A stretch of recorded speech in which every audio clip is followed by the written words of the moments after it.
आप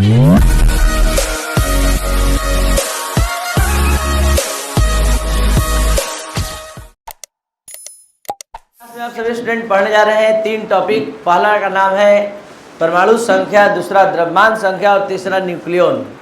तो क्या होता है परमाणु संख्या, ध्यान से आप सभी स्टूडेंट समझेंगे। सबसे पहले तो एक चीज़ बतला दें कि आवर्त सारणी, आधुनिक आवर्त सारणी जो है परमाणु संख्या के बढ़ते हुए क्रम पर आधारित है और ये परमाणु संख्या को मूल आधार बनाया मोसले ने। मतलब हम ये बताना चाहते हैं कि परमाणु संख्या के बारे में प्रथम ज्ञान मोसले के द्वारा दिया गया और इन्होंने बताया कि पदार्थ का जो मौलिक गुण है यानी भौतिक और रासायनिक जो गुण है वो परमाणु संख्या का आवर्त फलन होता है, परमाणु संख्या पर निर्भर करता है। तो परमाणु संख्या का प्रथम ज्ञान मोसले ने दिया और इन्होंने पहला स्टेटमेंट बताया किसी तत्व की परमाणु संख्या नाभिकीय आवेश के बराबर होती है। यानी कहने का मतलब है कि परमाणु संख्या का सीधा संबंध नाभिकीय आवेश से होता है। परमाणु संख्या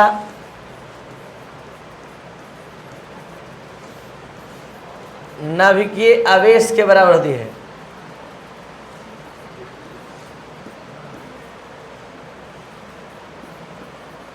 नाभिकीय आवेश के बराबर होती है और जो नाभिकीय आवेश होता है, नाभिक में आपको बता दें स्टूडेंट कि नाभिक में 2 तरह के कण होते हैं, एक प्रोटॉन और न्यूट्रॉन। प्रोटॉन धन आवेशित होता है, न्यूट्रॉन पर कोई आवेश। तो नाभिकीय आवेश सीधे सीधे प्रोटॉन की संख्या के बराबर मानी जाती है। तो नाभिकीय आवेश बल की वो प्रोटॉन की संख्या के बराबर होती है। इसका मतलब है आपको ये बात समझ में आ गया होगा कि परमाणु संख्या जो है वो प्रोटॉन की संख्या के बराबर होती है।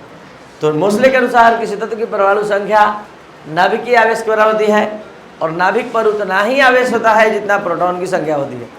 तो सीधे सीधे यहाँ समझ सकते हैं कि परमाणु संख्या जो है नाभिक में स्थित प्रोटॉन की संख्या के बराबर होती है। परमाणु संख्या को जेड द्वारा सूचित करते हैं। परमाणु संख्या को जेड द्वारा सूचित किया जाता है और जेड बराबर पी, यानी परमाणु किसी तत्व की परमाणु संख्या जो है नाभिक में स्थित कुल प्रोटॉन की संख्या के बराबर होती है और परमाणु संख्या को जेड द्वारा सूचित करते हैं, जेड बराबर पी। अब अलग से आप सभी स्टूडेंट जानते हैं कि परमाणु विद्युतः उदासीन होता है। परमाणु के नाभिक में जितना धन आवेश होता है उतना ही ऋण आवेश नाभिक के बाहर होता है। यानी जितना नाभिक में प्रोटॉन होता है उतना ही संख्या में बाहर इलेक्ट्रॉन होता है। इसका मतलब है कि P बराबर क्या होता है, E। तो ये समीकरण 1 है और ये समीकरण 2। तो यहाँ समीकरण 1 एवं 2 से Z बराबर P बराबर E। इसका मतलब है किसी तत्व की परमाणु संख्या नाभिक में स्थित कुल प्रोटॉन की संख्या के बराबर होती है या नाभिक के बाहर स्थित कुल इलेक्ट्रॉन की संख्या के। अब यहाँ पर जो हमने समझाया सारा डिटेल आप फिर से एक बार ले लीजिए। मोसले के अनुसार किसी तत्व की परमाणु संख्या नाभिक में स्थित, या ये कह सकते हैं किसी तत्व की परमाणु संख्या नाभिकीय आवेश के बराबर होती है और नाभिकीय आवेश जो होता है वो नाभिक में स्थित कुल प्रोटॉन की संख्या के क्या होता है, बराबर। इस प्रकार किसी तत्व की परमाणु संख्या नाभिक में स्थित कुल प्रोटॉन की संख्या के क्या होती है, बराबर। परमाणु संख्या को जेड द्वारा सूचित करते हैं और परमाणु संख्या यहाँ देख सकते हैं, परमाणु संख्या बराबर प्रोटॉन की कुल संख्या, जेड बराबर पी, समीकरण नंबर 1। अब अलग से परमाणु विद्युतः उदासीन होता है, अर्थात परमाणु के नाभिक में जितनी संख्या में प्रोटॉन स्थित होता है नाभिक के बाहर उतनी संख्या में इलेक्ट्रॉन स्थित होता है। तो यहाँ पर आप समझ सकते हैं P बराबर E है, समीकरण 1 एवं 2 से जेड बराबर P बराबर E। तो किसी तत्व की परमाणु संख्या नाभिक में स्थित प्रोटॉन की संख्या के तो बराबर होती ही है, नाभिक के बाहर इलेक्ट्रॉन की संख्या के भी बराबर होती है। तो ये था आपका परमाणु संख्या। अब हम लोग पढ़ने जा रहे हैं द्रव्यमान संख्या के बारे में, मास नंबर, द्रव्यमान संख्या। तो यहाँ द्रव्यमान संख्या के बारे में हम बताने जा रहे हैं। आपको बता दें कि परमाणु के 3 मौलिक कण होते हैं। परमाणु एक खोखला गोला होता है इसका अपना कोई द्रव्यमान नहीं होता है, इसका अपना कोई द्रव्यमान नहीं होता है। परमाणु के अंदर 3 मौलिक कण निवास करते हैं, प्रोटॉन और न्यूट्रॉन नाभिक में और इलेक्ट्रॉन कक्ष में। परमाणु का द्रव्यमान इस कण की उपस्थिति के कारण ही होता है। आपको बता दें कि इलेक्ट्रॉन का द्रव्यमान नगण्य होता है, इलेक्ट्रॉन सबसे हल्का कण है। तो नाभिक या परमाणु का संपूर्ण द्रव्यमान जो है प्रोटॉन और न्यूट्रॉन की संख्या पर निर्भर, प्रोटॉन न्यूट्रॉन जितनी ज़्यादा संख्या में रहेंगे द्रव्यमान उतना ही अधिक होगा, जितना कम रहेंगे द्रव्यमान उतना ही। तो वास्तव में वो कौन सा नंबर है, किसकी संख्या है जिसका मान मतलब बढ़ने पर द्रव्यमान संख्या बढ़ जाएगा, जिसका मान घटने पर द्रव्यमान संख्या घट जाएगा? तो वो है P और N। तो वो संख्या जिस पर द्रव्यमान निर्भर करता है उसको द्रव्यमान संख्या कहते हैं। यह द्रव्यमान संख्या को A द्वारा सूचित किया जाता है। तो द्रव्यमान संख्या का परिभाषा है किसी तत्व की द्रव्यमान संख्या बराबर, ये बोला जाता है कि किसी तत्व की द्रव्यमान संख्या नाभिक में स्थित प्रोटॉन न्यूट्रॉन की संख्या के योग के, और द्रव्यमान संख्या को A द्वारा सूचित करते हैं तो A बराबर हो गया P + N। अब अलग से आप सभी स्टूडेंट पढ़ कर आए हैं अभी तुरंत, Z बराबर P बराबर E। तो एक बार P के जगह Z आ जाएगा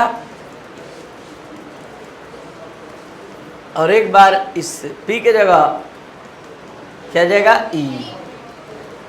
तो दिक्कत है।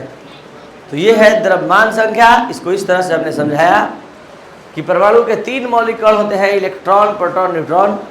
इलेक्ट्रॉन कक्ष में स्थित होता है, प्रोटॉन न्यूट्रॉन नाभिक में।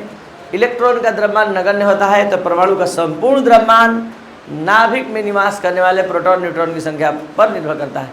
अतएव किसी तत्व की द्रव्यमान संख्या नाभिक में स्थित प्रोटॉन न्यूट्रॉन की संख्या के योग के, और तब हमने ये आपके सामने क्लियर किया। अब एक एक लाइन जो आप क्लास नोट्स में लिखेंगे अच्छे से देखते हुए समझ लीजिए द्रव्यमान संख्या के बारे में। परमाणु के 3 मौलिक कण होते हैं, इलेक्ट्रॉन, प्रोटॉन, न्यूट्रॉन। इलेक्ट्रॉन परमाणु के नाभिक के बाहर स्थित होता है, न्यूट्रॉन, प्रोटॉन नाभिक में स्थित होता है। इलेक्ट्रॉन का द्रव्यमान नगण्य होता है, इसलिए परमाणु का संपूर्ण द्रव्यमान नाभिक में स्थित प्रोटॉन न्यूट्रॉन की संख्या के योग के, प्रोटॉन न्यूट्रॉन की संख्या पर निर्भर करती है। किस तत्व की द्रव्यमान संख्या नाभिक में स्थित प्रोटॉन न्यूट्रॉन की संख्या के योग के बराबर होती है। द्रव्यमान संख्या को A द्वारा सूचित करते हैं, A बराबर P + N। अब अलग से आप सभी स्टूडेंट जानते हैं, क्या जानते हैं कि Z बराबर P बराबर E होता है। एक बार इस A के जगह, ठीक है, A बराबर P + N होता है, तो एक बार इस P के जगह Z आ गया और एक बार इस P के जगह E आ गया। इस तरह से आपका ये टॉपिक समाप्त हुआ। एक छोटा सा टॉपिक और थोड़ा देख लीजिए, न्यूक्लियॉन। ये न्यूक्लियॉन क्या होता है?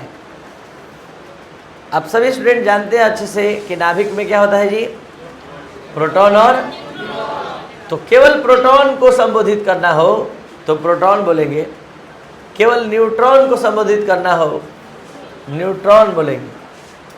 लेकिन अगर दोनों को संबोधित करना हो, दोनों को संबोधित करना हो तो क्या बोलेंगे? न्यूक्लियॉन। जिस तरह आप लोगों में कोई विनोद कुमार है तो कोई विनोद खन्ना है, अगर दोनों को एक बार में बोले तो हम इंडियंस बोल सकते हैं कि दोनों इंडियन हैं। तो न्यूट्रॉन न्यूट्रॉन है, प्रोटॉन प्रोटॉन है, लेकिन दोनों न्यूक्लियॉन है। तो प्रोटॉन और न्यूट्रॉन नाभिक में होता है, प्रोटॉन न्यूट्रॉन को सामूहिक रूप से क्या कहते हैं? न्यूक्लियॉन। ये था आपका आज का क्लास। अगर आपको अच्छा लगा तो आप इसको जरूर शेयर और सब्सक्राइब करें, और कंप्लीट सिलेबस के लिए प्ले स्टोर से ऐप डाउनलोड करें, केमिस्ट्री का मतलब राजेश सर, और 9431434546 पर आप मैसेज करके सारा डिटेल प्राप्त कर सकते हैं। Thank you.